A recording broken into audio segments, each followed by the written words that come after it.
ஏன் சம்பளம் வந்த வேகத்துல காணாம போகுது? ஹலோ நண்பர்களே, இன்னைக்கு தேதி என்ன? 1ஆம் தேதியா இல்ல 8ஆம் தேதியா? மாசம் முழுக்க உழைச்சிட்டு அந்த ஒரு மெசேஜுக்காக காத்துக்கிட்டு இருப்போம். செல்போன்ல சடக்குன்னு ஒரு மெசேஜ் வருமே, அக்கவுண்ட் கிரெடிட்டட்னு. அப்ப வர்ற அந்த ஒரு நிமிஷ சந்தோஷம் இருக்கே, அது உலகத்துல எந்த போதைக்கும் ஈடாகாது. ஆனா நிமிஷம் மாற மாற அந்த சந்தோஷம் ஏன் பயமா மாறுது? சம்பளம் வர்ற அன்னைக்கு இருக்கிற அந்த தைரியம் ஏன் 10வது நாள் வர்றதுக்குள்ள பஸ்பமாகி போகுது? நாம பணத்துக்காக வேலை செய்யறோமா இல்ல வட்டி கட்டணுங்கிறதுக்காகவே ஓடிக்கிட்டு இருக்கோமா? நம்ம கதையோட நாயகன் திலீப் குமாரை எடுத்துப்போம். திலீப் ஒரு சராசரி நடுத்தர வர்க்கத்து இளைஞன். சம்பளம் வந்த அன்னைக்கு ஹோட்டல் சாப்பாடு, அமேசான்ல ஷாப்பிங், குழந்தைங்களுக்கு பிடிச்சதுன்னு வாங்கிட்டு வந்து ராஜா மாதிரி கெத்தா இருப்பாரு. ஆனா கேலண்டர்ல 20ஆம் தேதி வந்துட்டா போதும், திலீப்போட முகம் அப்படியே மாறிடும். யார்கிட்டயாவது கைமாத்து வாங்கலாமா இல்ல கிரெடிட் கார்டை தேய்க்கலாமான்னு தலையில கை வச்சு உட்கார்ந்திருப்பாரு. அவர் மனைவி காவ்யா மெதுவா வந்து கேப்பாங்க, எங்க போன வாரம் தானே சம்பளம் வந்துச்சு, அதுக்குள்ள எங்க போச்சு? அடுத்த மாசம் பையனுக்கு ஸ்கூல் பீஸ் கட்டணுமே, ஏதாவது எடுத்து வச்சிங்களா? திலீப் குமார் அப்போ ஒரு பதில் சொல்லுவாரு பாருங்க, அது நம்மள பல பேரோட நிதர்சனம். என்ன காவியா பண்றது? கடிகாரம் உள்ள விட வேகமா காசோடுது. வந்ததும் தெரியல, போனதும் தெரியல. என் உழைப்பெல்லாம் யாருக்கோ போயிட்டு இருக்கு. ஆனா என் குடும்பத்துக்குன்னு வரும்போது மட்டும் கை விரிக்குதே. உங்களுக்கும் இதே நிலைமைதானா? நிறைய சம்பாதிக்கிறேன், ஆனா கையில காசு நிக்க மாட்டேங்குதுன்னு கவலைப்படுறீங்களா? நண்பர்களே, பிரச்சனை உங்க வருமானத்துல இல்ல, உங்க திட்டமிடல்ல இருக்கு. திலீப் குமார் இப்போ ஒரு ரகசியத்தை கத்துக்கிட்டாரு. சம்பளம் அக்கவுண்ட்டுக்கு வந்த அந்த முதல் 30 நிமிஷத்துல அவர் செய்யற 5 சின்ன விஷயங்கள் அவர் வாழ்க்கையே நிம்மதியா மாத்திருச்சு. அந்த 30 நிமிஷம் உங்க வாழ்க்கையோட அடுத்த 30 வருஷத்தை எப்படி தீர்மானிக்க போகுதுன்னு பார்க்கலாமா? வாங்க கதைக்குள்ள போவோம். நிம்மதியான தூக்கத்திற்கு அத்தியாவசிய செலவுகளை ஒதுக்குங்கள். திலீப் குமார் முன்னாடியெல்லாம் எப்படி இருந்தாரு தெரியுமா? கரண்ட் பில் கட்டணும்னா கூட நண்பன் கிட்ட கடனுக்கு தான் நிப்பாரு. வாடகை கொடுக்க வேண்டிய நேரத்துல வீட்டு உரிமையாளர் வாசல்ல வந்து நின்னா உள்ளே இருந்துகிட்டே காவ்யா கிட்ட வீட்ல இல்லைன்னு சொல்லுன்னு ஜாடை காட்டுவாரு. நம்ம நிம்மதிய நாமே வித்துட்டு அடுத்தவங்க கண்ல படாம ஒளிஞ்சு வாழ்ற வாழ்க்கை ஒரு வாழ்க்கையா?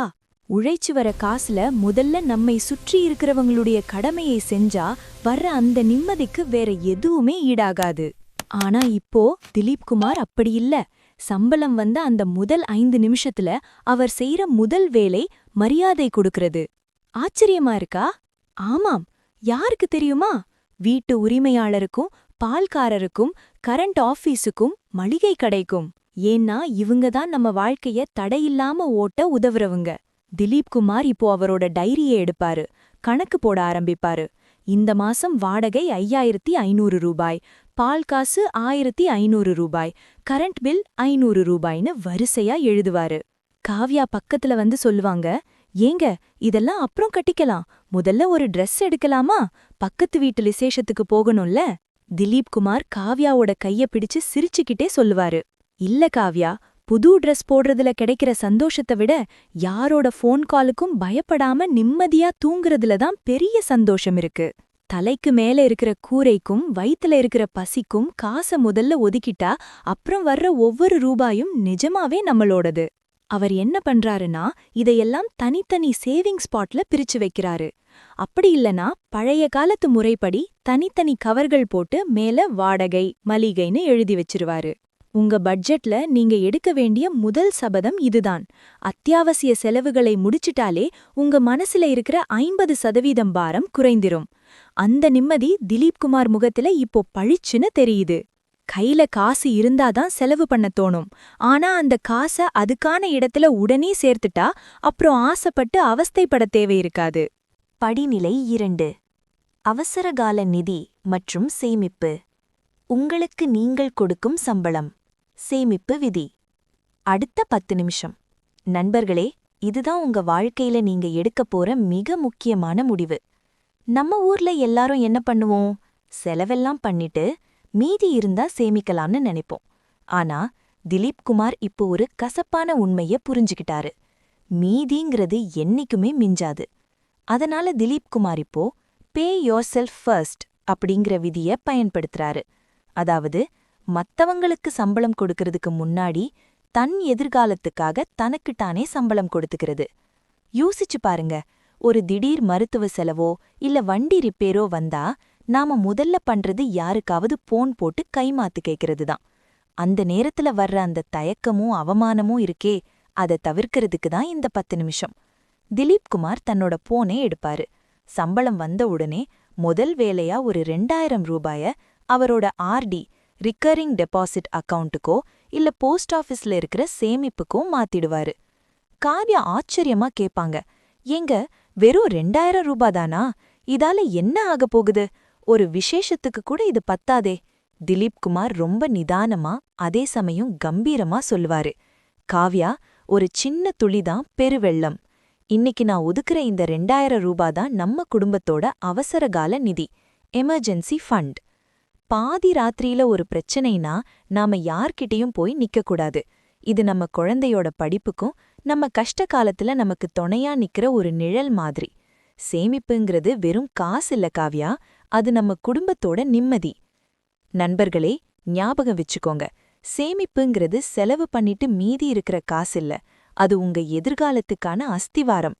திலீப் குமார் இப்போ ஒரு சேமிப்பாளனா மட்டும் இல்ல, தன் குடும்பத்தோட பாதுகாப்பு கவசமா நிக்கிறாரு. கடன் எனும் விலங்கு, லோன் பேமெண்ட். அடுத்த 5 நிமிஷம். நண்பர்களே, இது கொஞ்சம் கசப்பான நிமிஷம்தான். ஆனா இந்த 5 நிமிஷத்தை நீங்க சரியா கையாளலைனா உங்க வாழ்க்கை முழுக்க கசப்பாவே போயிடும். திலீப் குமாருக்கு முன்னாடி ஒரு பர்சனல் லோன் இருந்துச்சு.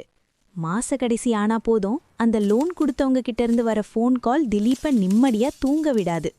கடன் வாங்குறப்போ அது ஒரு உதவி மாதிரி தெரியும். ஆனா அதோட வட்டி இருக்கே, அது நம்ம உடம்புல இருந்து ரத்தத்தை உறிஞ்சிற அட்டை மாதிரி. நாம தூங்குனா கூட அந்த வட்டி மட்டும் தூங்காம வளர்ந்துட்டே இருக்கும். உங்க உழைப்ப நீங்க அனுபவிக்காம வேற யாருக்கோ வட்டியா கட்டிட்டு இருக்கீங்கன்னு நினைக்கும்போது வலிக்கல? சம்பளம் வந்த அந்த 20வது நிமிஷத்துல திலீப் குமார் ஒரு முடிவெடுப்பாரு. எவ்வளவோ ஆசைகள் இருந்தாலும் முதல்ல அந்த இஎம்ஐ காசை கண்ணை மூடிக்கிட்டு தனியா எடுத்து வச்சிருவாரு. ஐயோ, கஷ்டப்பட்டு உழைச்சதுல இவ்ளோ பெரிய தொகை வட்டியாவே போகுதேன்னு அவர் கண்ணுல ஒரு சொட்டு கண்ணீர் வரும்போது அவர் மனசாட்சி அவருக்குள்ள மெதுவா பேசும், திலீப், வருத்தப்படாத. இன்னைக்கு நீ இந்த விலங்க உடைக்க ஒதுக்குற ஒவ்வொரு ரூபாயும் நாளைக்கும் சம்பளம் முழுசா உன் வீட்டுக்குள்ள நுழைய வழி செய்யும். நண்பர்களே, கடன்கிறது ஒரு நிழல் மாதிரி. அது உங்க பின்னாடியே வரும், உங்களை பயமுறுத்தும். ஆனா நீங்க வெளிச்சத்தை நோக்கி நடக்க ஆரம்பிச்சா அந்த நிழல் காணாம போயிடும். கிரெடிட் கார்டு பில்லோ, நகைக்கடன் வட்டியோ இல்ல அக்கம் பக்கத்துல வாங்கின கைமாத்தம், அதை திருப்பி கொடுக்க ஒரு பகுதியை ஒதுக்குற அந்த நிமிஷம்தான் நீங்க ஒரு அடிமையான வாழ்க்கையிலிருந்து சுதந்திரமான மனுஷனா மாறுற நிமிஷம். திலீப் குமார் இப்போ மனசு தேத்திக்கிட்டு அந்த பணத்தை ஒதுக்குறாரு. ஏன்னா அவருக்கு தெரியும், வட்டிக்கு கொடுக்கற பணத்தை சேமிப்புக்கு மாத்தினாலே அவர் ஒரு கோடீஸ்வரன்தான். கடனில்லா வாழ்க்கைதான் உண்மையான சொர்க்கம். உங்க தலையணை மேல சாயிரப்போ யாருக்கும் நான் ஒரு பைசா கொடுக்க வேண்டியதில்லைன்னு நினைச்சு பாருங்க. அந்த நிம்மதி உலகத்துல எந்த சொகுசு கார்லயும் கிடைக்காது. விருப்பமான செலவுகள், வாண்ட்ஸ். மகிழ்ச்சிக்கும் ஒரு எல்லை உண்டு, ஆசைக்கான பட்ஜெட். சரி நண்பர்களே, இப்போ கடமைய முடிச்சாச்சு, சேமிப்ப தூக்கியாச்சு, கடனையும் கவனிச்சாச்சு. இப்போ உங்க மனசுல ஒரு கேள்வி ஓடுமே, என்னடா இது, வாழ்க்கை முழுக்க இப்படியே கஞ்சத்தனமா கணக்கு போட்டுக்கிட்டே இருக்கணுமா? அப்புறம் எதுக்கு நான் கஷ்டப்பட்டு சம்பாதிக்கணும்னு தோணுதா? அங்கதான் திலீப் குமார் ஒரு அழகான திருப்பத்தை வச்சிருக்காரு. அடுத்த 10 நிமிஷம் இது திலீப் குமார் அவரோட மனசுக்கும் குடும்பத்தோட ஆசைகளுக்கும் ஒதுக்குற நேரம். வாழ்க்கைங்கிறது வெறும் ஓட்டம் கிடையாது, அது வழியில இருக்கிற பூக்களை ரசிக்கிற ஒரு பயணம். நாம மெஷின் கிடையாது, மனுஷங்க. நமக்கும் ஆசைகள் இருக்கும், நமக்கும் சின்ன சின்ன சந்தோஷங்கள் தேவை. ஆனா அந்த சந்தோஷம் அடுத்த மாசம் நம்ம நிம்மதிய குலைக்காத அளவுக்கு இருக்கணும், அவ்வளவுதான். திலீப் குமார் காவ்யாவை கூப்பிட்டு மெதுவா கேப்பாரு, காவ்யா, இந்த மாசம் நாம ஜாலியா ஒரு ஹோட்டலுக்கு போலாமா? இல்ல குழந்தைகளுக்கு பிடிச்ச மாதிரி ஒரு படம் போலாமா? இல்ல ஒரு டூர் பிளான் பண்ணலாமா?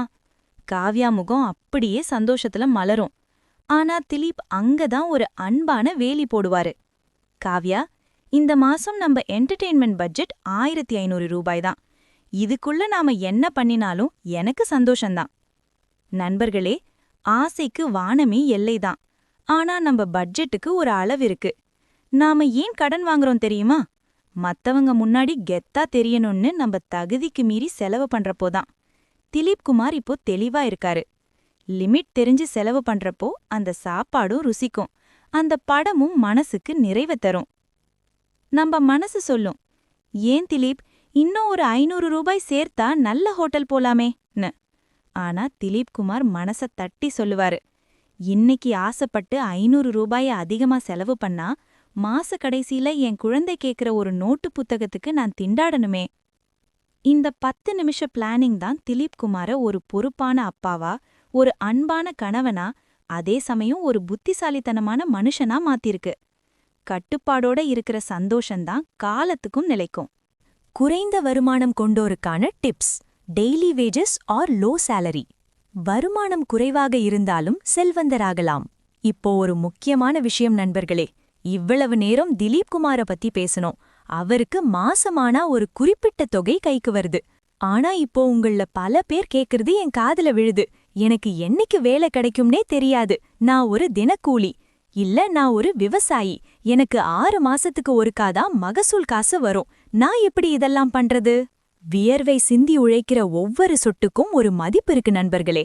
வருமானம் எவ்வளவு பெருசுங்கிறது முக்கியம் இல்ல, அத நீங்க எவ்வளவு அழகா நிர்வகிக்கிறீங்கங்கிறது தான் முக்கியம்.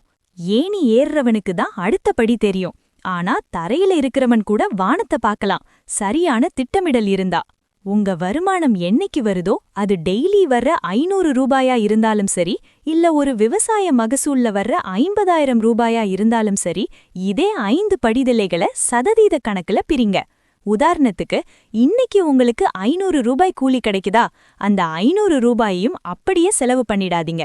அதுல 300 ரூபாய அத்தியாவசிய செலவுக்கும், ஒரு 50 ரூபாய எதிர்கால சேமிப்புக்கும், ஒரு 50 ரூபாய கடன் அடைக்கவும் உடனே ஒரு உண்டியல்ல போட்டு வைங்க. அந்த உண்டியல்ல நீங்க போடுறது வெறும் சில்லறை காசு இல்ல, உங்க குடும்பத்தோட கஷ்ட காலத்துல நீங்க மத்தவங்க முன்னாடி கை கட்டி நிக்க கூடாதுன்னு நீங்க போடுற விதை. விதைக்காம எதுவும் முளைக்காது, சேமிக்காம எதுவும் பெருகாது. விவசாய குடும்பங்களா இருந்தா மொத்தமா காசு வரும்போது அந்த சந்தோஷத்துல ஆடம்பரமா செலவு பண்ணிடாதீங்க. அடுத்த 6 மாசத்துக்கு உங்க குடும்பத்தை ஓட்ட எவ்வளவு வேணும்னு கணக்கு போடுங்க. அந்த தொகைய முதல்லயே ஒரு தனி அக்கவுண்ட்ல போட்டு வச்சுட்டு, அதிலிருந்து மாசம் மாசம் நீங்களே உங்களுக்கு ஒரு சம்பரம் மாதிரி எடுத்து செலவு பண்ணுங்க. கணக்கு பார்த்து கை கொடுக்கறவன் என்னைக்குமே கையேந்த மாட்டான். நீங்க தினக்கூலியா இருக்கலாம், ஆனா உங்க பழக்கம் உங்கள ஒரு நாளைக்கு முதலாளியா மாத்தும். வறுமைங்கிறது துரதிர்ஷ்டமில்ல, அது ஒரு சூழ்நிலைதான். அதை இந்த திட்டமிடல் மூலமா உங்களால உடைக்க முடியும். 30 நிமிடம் போதும் உங்கள் தலையெழுத்து மாற. பாத்தீங்களா நண்பர்களே, திலீப் குமார் காவ்யா குடும்பத்தோட வருமானம் மாறல, ஆனா அவங்க மனநிலை மாறினதுனால வாழ்க்கையே அழகா மாறியிருக்கு. நம்மள பல பேர் இன்னும் அதிகமா சம்பாதிச்சா கஷ்டம் தீரும்னு நினைக்கிறோம். ஆனா உண்மை அது இல்ல. நீங்க எவ்வளவு சம்பாதிக்கிறீங்கங்கிறத விட அதை எப்படி வழிநடத்துறீங்கங்கிறது தான் உங்க வெற்றியை தீர்மானிக்கும். பணம் ஒரு நல்ல வேலைக்காரன், ஆனா அதுவே உங்களுக்கு எஜமானனாக விட்டுடாதுங்க. மாசம் முழுக்க மாடா உழைக்கிற நாம அந்த உழைப்போட பலனை திட்டமிட ஒரு 30 நிமிஷம் ஒதுக்கக்கூடாதா? இது வெறும் கணக்கில்ல, இது உங்க குடும்பத்தோட நிம்மதி, உங்க சுயமரியாதை. நீங்களும் திலீப் குமார் போல இந்த 5 படிநிலைகளை முயற்சி பண்ணுங்க. சம்பளம் வந்ததும் 30 நிமிஷம் ஒதுக்குங்க.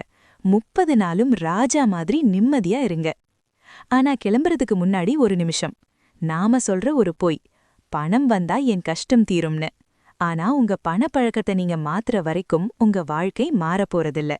இப்ப சொல்லுங்க, பணத்தை நீங்க ஆள போறீங்களா, இல்ல பணம் உங்கள ஆள போகுதா? உங்க பேங்க் பேலன்ஸ் 0வா இருக்கிறதுக்கு காரணம் உங்க வருமானமா, இல்ல உங்க திட்டமிடல் இல்லாததா? உங்க பதில மனசாட்சிப்படி கமெண்ட்ல சொல்லுங்க. இந்த வீடியோ உங்களுக்கு பிடிச்சிருந்தா லைக் பண்ணுங்க, உங்க நண்பர்களுக்கு ஷேர் பண்ணுங்க. சரியான திட்டமிடல் இப்போ உங்க கையில். அடுத்த வீடியோவில் சந்திப்போம். நன்றி, வணக்கம்.